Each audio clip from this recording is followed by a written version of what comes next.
Hey guys, BBI here. I want to stop and say thanks for tuning in and checking out whatever the video is about that's about ready to come up next.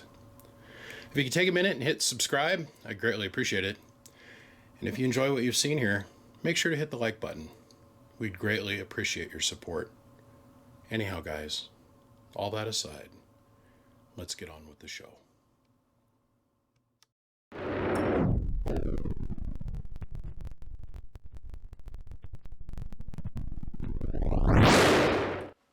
My good friend Bo, he got with me today and he says, he goes, BBI, if you're not going to be able to do the conversion of my box, can you send it back to me? And that's when it dawned on me it's been here for, well, almost a year, waiting for me to put my hands upon it. Feel bad about that. I actually do. I don't like to let things slip like that. There's so much stuff going on every day over here now that some of these projects are starting to slip like this, and I feel bad because that's not the thing that I'm striving for in my little world of things. This is a beautiful, beautiful, beautiful example of an sb220, and it's in perfect working order. The gentleman that wants this thing, or owns this thing, wants to have this converted into a mono band amplifier, which, I'm not gonna lie, I've never done this. Not that it's that big of a deal, I just never have physically done one before, so this is going to be my first attempt at it. And this thing is really clean. I've seen somebody's gone in and grounded the grids. They must have watched one of my videos at some point. Or wait a minute, here's an even more novel idea. I'm not the first one to ever think of that. We'll go with that. So I'm going to very carefully and very systematically, I'm going to remove the band switch from this. The input band switch and the output tank circuit band switch. And then we're going to build him a new output circuit here. And we're going to silver plate it. We're going to do that in-house. And we're going to give him a mono band input for him because that's what he wants. Now in the front, what we're going to do here in the front,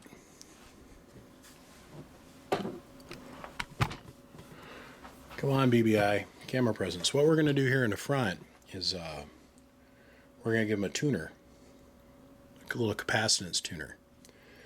So you can dial in his input tune perfectly just by turning this knob in the front.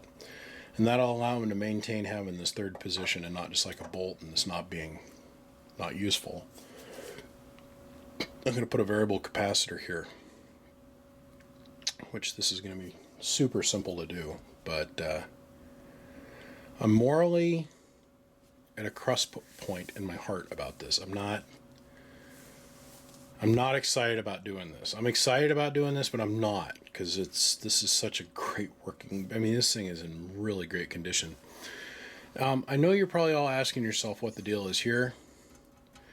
There's supposed to be a zener that's right here, and the zener is still present, but there's problems with having that zener in that place. It's the zener works, but when the zener fails, the zener is incredibly expensive to replace.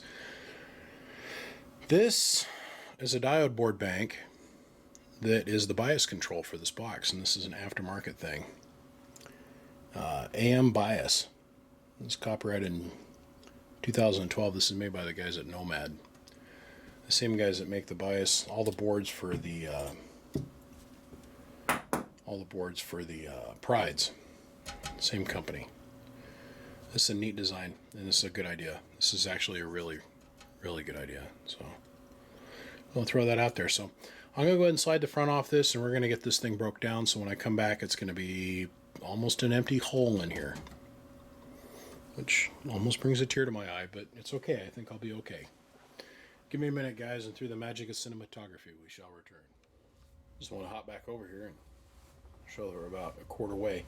Now, what I've done, it's really simple. I disconnected all the wires for the face, and I took this 1/4 side off. I had to take the capacitor bank out, and basically strip this thing down to where I'm ready to start working on it.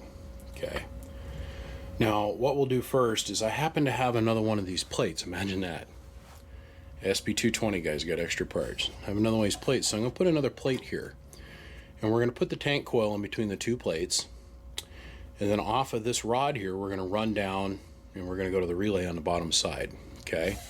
Over here, what we're going to do is we're going to mount a tuner so we can change his capacitance, otherwise tweak his input tune so it's fairly flat, like stupid flat. So he'll have to do two jobs. Once he gets the amp, he's going to basically plate and load it so he gets a little bit of wattage out of it. Then he's going to come over here and he's going to tune this capacitor till he gets a flat input SWR. And then he can peak the thing out. And with this variable capacitor on the front, it'll make it so he can work anywhere from channel 1 to channel 40 if he wanted to. Or anywhere else he wanted to work it. Just in the, 12, 11, and 10 meter bands.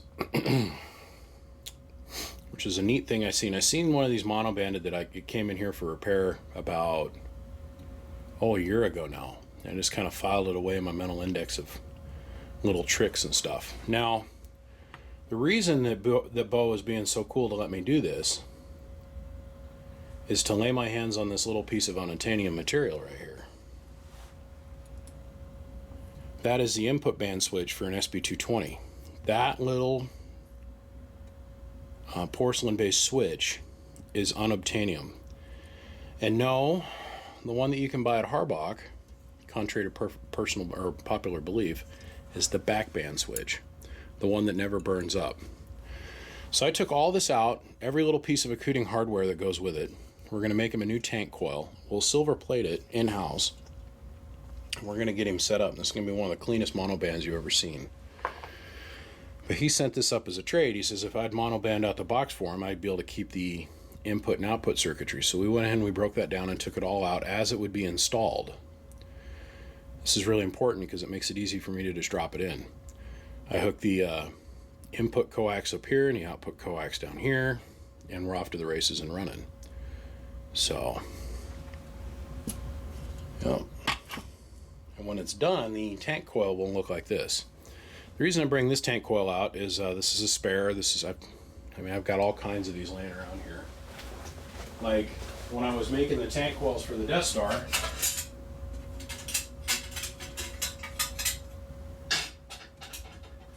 we've got all kinds of this tech just chilling. Just playing with all kinds of different stuff.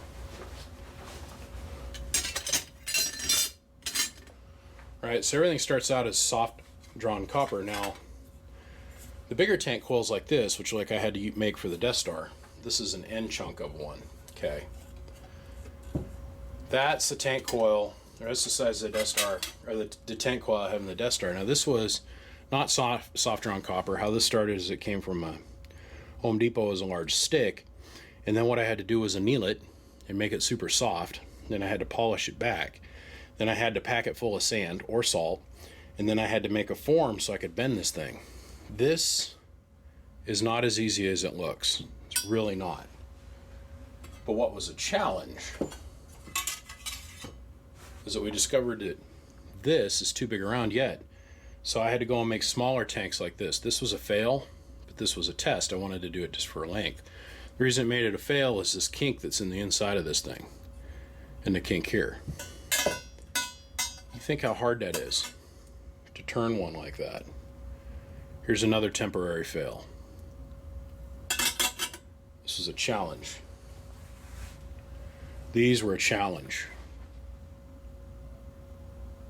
But you'll find the bigger that you go in the tube, usually the smaller the tank coil needs to get. Less induction that you need. So when you go and you've got multiple big tubes together, you'll find that your tank coil might turn out just to be just a flat little bump. So this is the hardest thing to teach people when I'm schooling them on how to build stuff, is how to build tank coils, how to go about emulating load and replicating the tube in operation. So now I've done enough of these that I don't need to go and do any of that for this particular situation. But we are going to silver plate it, which, like I said, we do in-house, so we'll be able to get that banged out pretty quick. Okay, on that note, I'm going to put the high volt bank back in, the capacitor bank back in, put that all back together, because we got to take that apart to be able to get to these two screws that hold part of the output tuning network in place. And I don't want this to be a butcher job. It's like I see so many of these that come through here and they're just butchered. This is such a nice little amplifier. This thing was actually a factory made one. This wasn't a kit. And I know that because of the serial number tag that's on the back of this amp. So I want to do right by Bo. And I want to make this thing pretty and work really nice. So let me add some parts to this thing and we'll get back to you. And Bo, thank you again. All of these parts are going to get reused into somebody else's box and bring another sb220 to life. I appreciate you, truly appreciate you sending these out and volunteering your parts so that I could take them out and put them into something else and allow something else to work into the future. So, all right, away we go.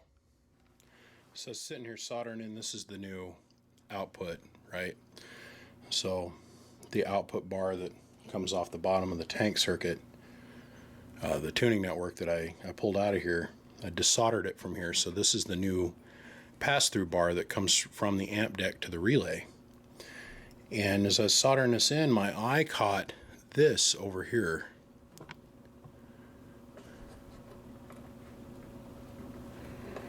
I don't know how well that's going to come out on camera, but that's the plate or the filament choke. That thing's in there wobbling around. So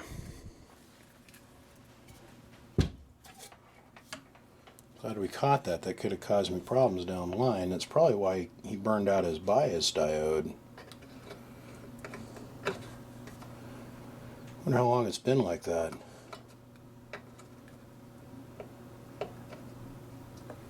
There we go.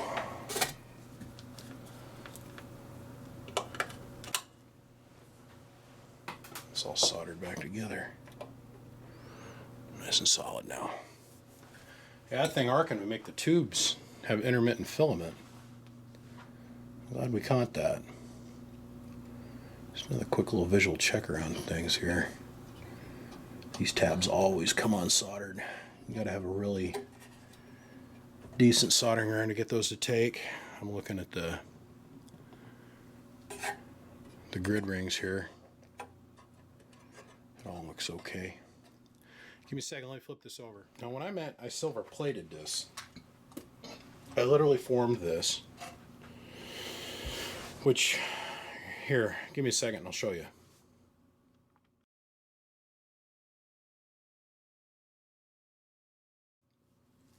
So I formed that, and then I cleaned it, and then I deburred it, and then I cleaned it with a pre-etchant that takes all the oil off of it, and then I went ahead and I dipped it.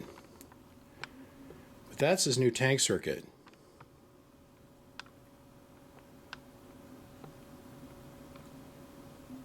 Isn't that pretty?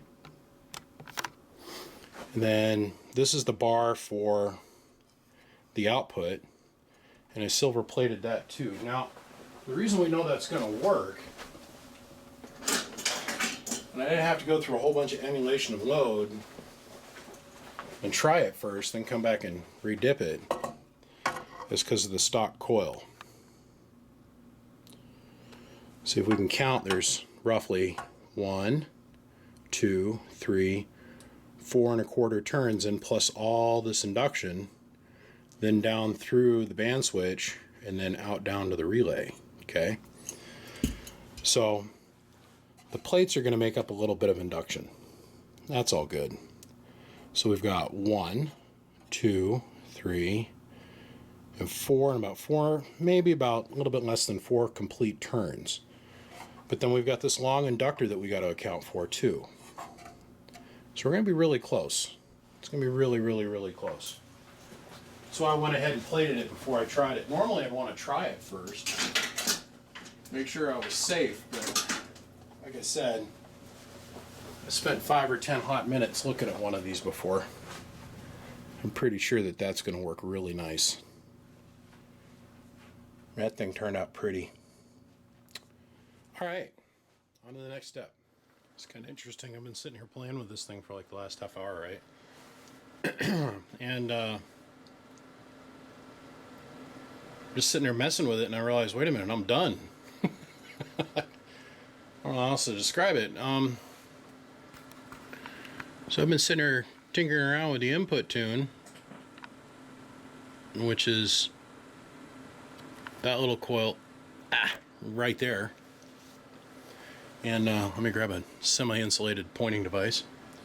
This little coil here, in conjunction with the capacitor in the front of the amplifier, really works quite well.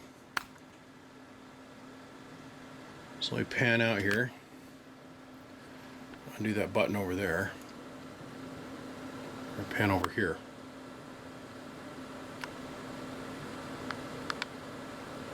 That's it's a 5-watt. It's a 5-watt slug in reverse between my driver amplifier and the SB. And I'm just sitting here playing. Hello. Hello. Hello. I kept thinking I had like the 50-watt slug in there, and I'm like, why can't I get it to go anymore? And then it dawns on me, man, that's a half a watt. That's a half a watt with 400 going in. I'm happy. I'm tickled, man. This thing is just laid right down. You see, now I've given Bo enough adjustment with his input tune here. Hello.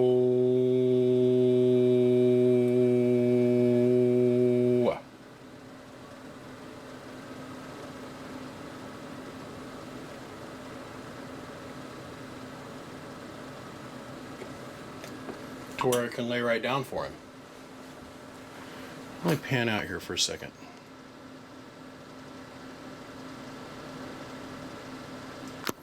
Let me show you what I'm doing.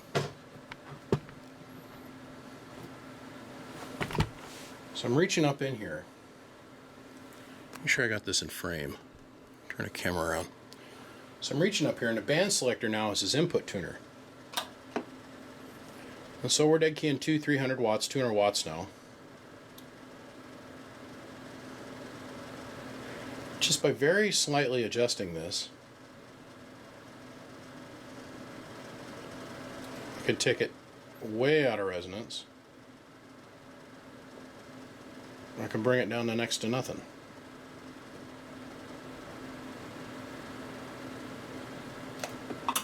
Just like that.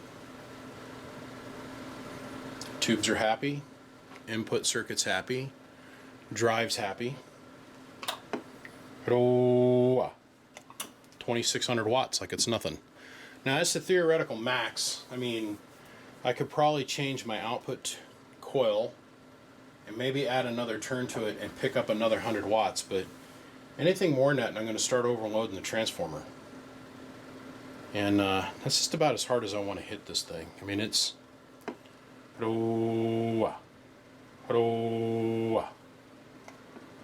that's on 5x, so let's go back down here to 1 where it makes some sense.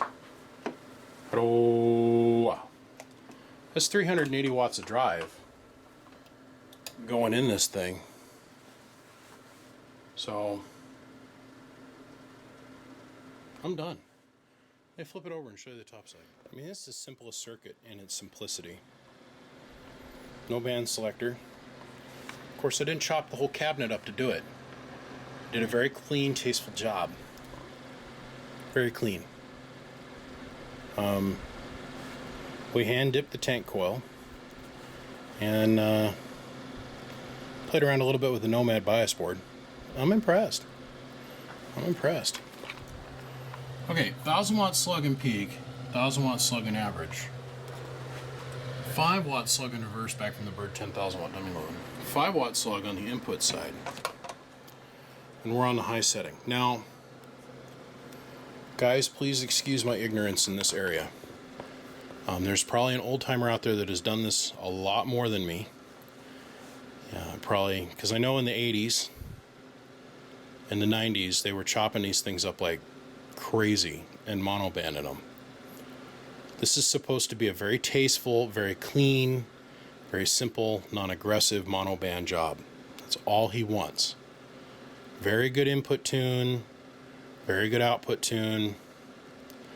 I get consistently out of these things with this transformer in it, 2300, 2400 watts all the time. This is doing a strong 25, almost 2600 peak watts by monobanding it. The thing that picked up my attention the most is the plate ampere meter. Normally I have things like driving it over here into the corner. We're not seeing that today. It's just lazily moving along, like it's not even getting driven too hard yet. So let me show you what's going on. 200 watt carrier.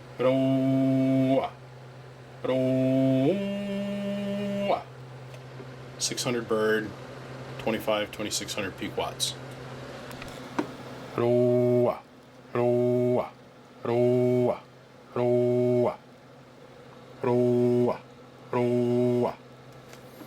I'm used to both these needles moving a little bit different. I'm used to this one coming over here at about 900 when I hit it that hard, and I'm used to this dipping well below that plate voltage. This thing is really moving along. There's some other fun tests I could do with this. I know, we can hook up the derail radio. Give me a second. This is interesting, the results. Okay, so we've got my derail radio hooked up from Wolfman CB, which is set in the same 2-pill. Okay, same pass-through tune going on. So check this out.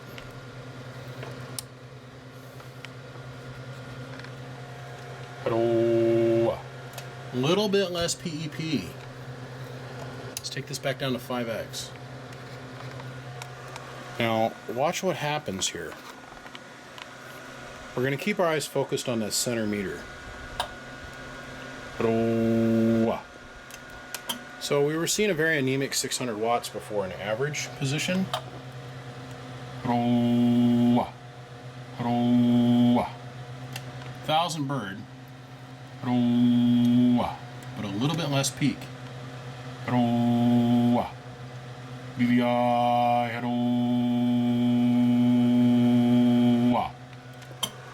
Look at the meters on the front of the amp.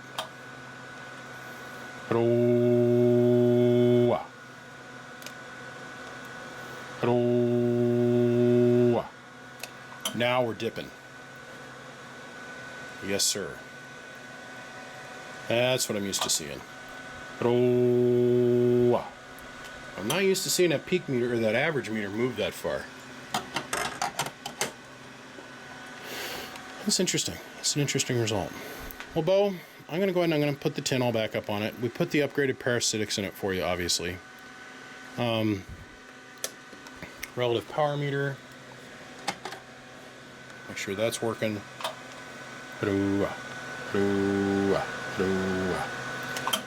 Which we all know that's a knob that we adjust here to get it reading accurately. Let's make sure our grid meter is working. That's very important.